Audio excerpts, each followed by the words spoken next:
Football ঘিরে যেন মানুষের উন্মাদনার শেষ নেই। এই ট্রফিটি যে দেশ জিতে সে দেশই বয়ে বেড়ায় পরবর্তী 4 বছরের বিশ্ব চ্যাম্পিয়নের গৌরব।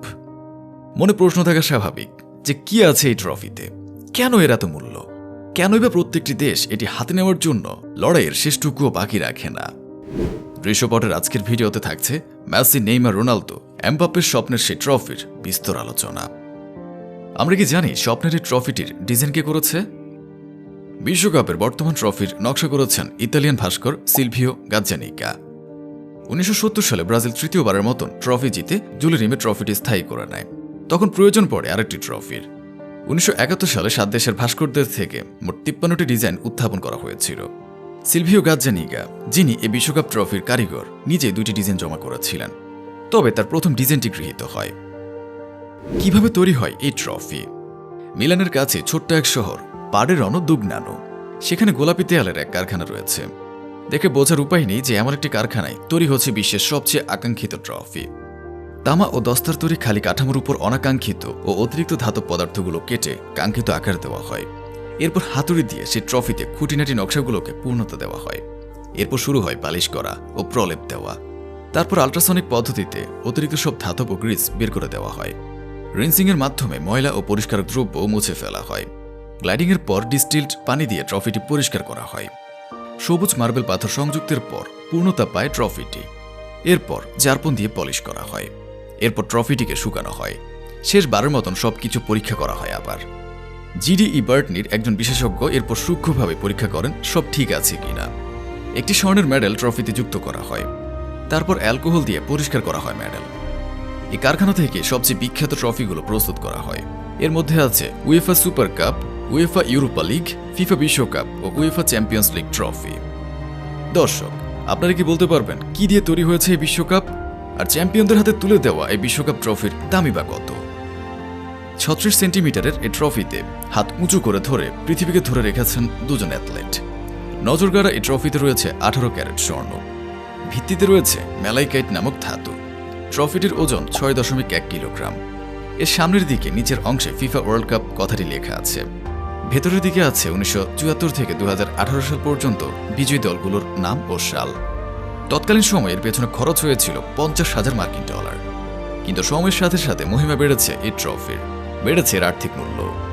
বর্তমানে বিশ্বকাপের স্বর্ণালী ট্রফিটির আর্থিক মূল্য প্রায় $1 কোটি মার্কিন। এই দামে সোনা দিয়ে দুইজন মানুষকে আগাগোড়া মুড়ে দেবার পরেও কিছু সোনা বাকি থাকবে। একটি ম্যালাকাইট ভিত্তির উপর এই ট্রফিটি নির্মিত। সব মিলিয়ে যদি এর মূল্য নির্ধারণ করা হয় তাহলে এই ট্রফিটির বর্তমান মূল্য হবে বাংলাদেশি মুদ্রায় $1,35,00,000।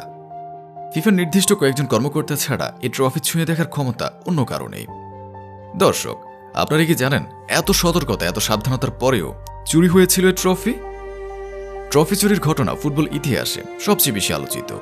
বিশ্বকাপ ফুটবলের প্রথম ট্রফিটি ভিক্টোরি নামে পরিচিত ছিল। ফিফা সাবেক সভাপতি জুলেরিমের সম্মানে জুলেরিমের ট্রফি হিসাবে নামকরণ করা হয়। এই ট্রফিটি মূর্ত হয়েছিল গ্রিকদের জয়ের দেবতা নাইকির প্রতিকৃতিতে। সে সময়ের নিয়ম অনুযায়ী 3বার বিশ্বকাপ জিতলে ট্রফি চিরতরে সেই দেশ নিয়ে যেতে পারবে। ব্রাজিল 1970 সালে তৃতীয়বারের মতন ট্রফি জিতে জুলেরিমে ট্রফি নিজেদের করে নিয়ে নেয়। কিন্তু সেটা তারা রাখতে পারেনি। 1983 সালের 20 ডিসেম্বর ব্রাজিল ফুটবল সংস্থার এক প্রদর্শনী বক্স থেকে ট্রফিটি চুরি হয়ে যায়। এর আগেও একবার চুরি হয়েছিল ট্রফিটি, পরে আর তা পাওয়া যায়নি। ধারণা করা হচ্ছে চোররা ট্রফিটি গলিয়ে ফেলেছে। 1966 সালের বিশ্বকাপ ফাইনালের ঠিক আগে লন্ডনে প্রদর্শনরত ট্রফিটি প্রথম চুরি হয়। তবে সৌভাগ্যবশত চুরি হবার 7 দিন পরে দক্ষিণ লন্ডনের একটি সাভারবান গার্ডেন থেকে কাগজে মোড়ানো অবস্থায় এই ট্রফিটি উদ্ধার করে পিকলস নামের একটি কুকুর। পরবর্তীতে জানা যায় স্টিভ ক্রুক ও তার কিছু সহচর নিয়ে ট্রফিটি চুরি করেছিল। এসবের কারণে বিশ্বকাপ ট্রফি নিয়ে এতটা নিরাপত্তার আয়োজন করা হয়। জুলেরিমে ট্রফি নেওয়ার পর এখন থেকে কোনো দেশকে চিরতরে ট্রফিটি দেওয়ার নিয়ম থেকে সরে এসেছে ফিফা। সবার মনে প্রশ্ন থাকা স্বাভাবিক যে এত অঘটনের পর বর্তমানে কোথায় সংরক্ষিত আছে এই ট্রফি? 2006 সালের আগ পর্যন্ত চ্যাম্পিয়ন দেশের কাছে এই ট্রফিটি থাকত পরবর্তী বিশ্বকাপের মূল পর্বের ড্র না হওয়া পর্যন্ত। কিন্তু এখন আর এমনটি করা হয় না।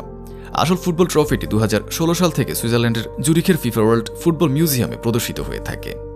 তাছাড়া এটি শুধু কোকাকোলার সৌজন্যে বিশ্ব ট্রফি পরিভ্রমণে সামিল হয়ে থাকে। 2006 সালে প্রথম বিশ্ব ট্যুরে বের হয় বিশ্বকাপ ট্রফি। তো ভিউয়ার্স, আপনাদের কি মনে হয় বিশ্বকাপ বিজয়ী দলকে কি আসল ট্রফিটি দেওয়া হয়? যদি আপনাদের উত্তর হ্যাঁ হয়ে থাকে তাহলে আপনি পুরোপুরি ভুল। বর্তমানে ফিফার নিয়ম অনুযায়ী প্রতিটি বিশ্বকাপ জয়ী দল একটি করে সোনার আবরণে মোড়ানো ব্রোঞ্জের রেপ্লিকা পুরস্কার হিসেবে পেয়ে থাকে। কেননা বিশ্বকাপ জিতলেও বর্তমানে ট্রফিটি চিরতরে দিয়ে দেওয়ার নিয়ম নেই। প্রতিবার চ্যাম্পিয়নদের মূল ট্রফির আদলে একটি রেপ্লিকা দেওয়া হয়ে থাকে। ফিফার মালিকানায় থাকা এই ট্রফি ফাইনাল শেষে বিজয়ী দলের নাম খোদাই করে তুলে দেওয়া হবে। তবে ট্রফি তুলে দেওয়ার পর সেটি আবার ট্রফি ও মেডেল প্রস্তুতকারক কোম্পানি জিডি বেরতুনিকে ফিরিয়ে দেওয়া হয়। উদযাপনের জন্য খেলোয়াড়দের হাতে দেওয়া হয় এই রেপ্লিকা ট্রফি। আসল ট্রফিটি ফিফাকে ফিরিয়ে দেওয়ার আগে নিজেদের কাছে সংরক্ষণ করে রাখে বেরতুনি। এরপর পরবর্তী বিশ্বকাপ পর্যন্ত ট্রফিটির ঠাঁই হয় ফিফার অফিসিয়াল জাদুঘরে। আবার কবে নতুন ট্রফি বানানো হবে? 1971 সাল থেকে সিলভিওর পরিবারের কাছে এখনও আছে বিশ্বকাপ ট্রফি বানানোর অধিকার। কেবল তারাই এই ট্রফিটি বানাতে পারবেন। হিসেব অনুযায়ী 2042 সাল পর্যন্ত তারা এটি করতে পারবেন।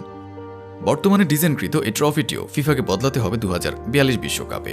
কেননা বিশ্বকাপের গায়ে বিশ্বকাপ জয়ী দল ও অর্জনের সাল লিখে রাখা হয়, যেখানে লেখা সম্ভব 17টি জয়ের নাম। সেই নিয়ম বহাল থাকলে জায়গায় ফুরিয়ে যাওয়ায় 2042 থেকে ফিফাকে ব্যবহার করতে হবে নতুন ট্রফি। 2022 সালের বিশ্বকাপ বিজয়ী দলের নাম লেখার পর আর জায়গা থাকবে 2টি। অনেকের মতে 2030 সালে বিশ্বকাপের 100 বছর পূর্তির আসরে চ্যাম্পিয়ন দলের নামটি হবে বর্তমান ট্রফিতে শেষ নাম। এরপর কি হবে সে ব্যাপারে কোনো সিদ্ধান্ত নেয়নি ফিফা। কেমন লাগলো আমাদের আজকের ভিডিওটি ভালো লাগলে লাইক, কমেন্ট এবং শেয়ার করবেন। চমকপ্রদ সব ভিডিও দেখতে এবং অজানা সব তথ্য জানতে অবশ্যই চ্যানেলটি সাবস্ক্রাইব করে আমাদের পাশে থাকবেন। ধন্যবাদ।